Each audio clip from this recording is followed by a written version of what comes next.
Hello, this is Orrin Smith with Palmetto Promise Institute, and this is a Palmetto Freedom Agenda issue overview. The issue today, over-licensing. The individual states have a lot of leeway in health, safety, police, and other regulatory powers. This is the genius of our American system, what we like to call competitive federalism. But like any other legitimate competition, there are no guarantees. Each state must do what is necessary to be competitive. A policy area in which an individual state can give itself a huge advantage over another is in the area of occupational licensing. There's no other way to say it. For many occupations, even lower income occupations, it is too difficult to work in South Carolina.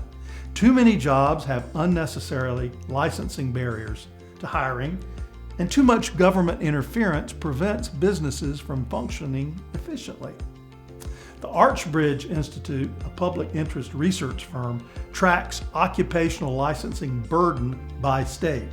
This includes barriers and licenses. A barrier exists when the tasks associated with an occupational title are restricted by an occupational license to perform those tasks. The occupation itself may not have a specific license, but it is a crime to perform the associated tasks without meeting entry requirements. A licensing requirement is anything beyond a registration fee that is not voluntary for an occupational title. Licensing requirements include required education or degrees, exams, apprenticeships, experience or on-the-job training, and continuing education. South Carolina's ranking is not good, 12th in the country combined for barriers and licenses. Most of the reason for this is that we have too many barriers, that is, too many licenses required. A good place to start: blow-dry styling, makeup artistry, and on-the-go cosmetology.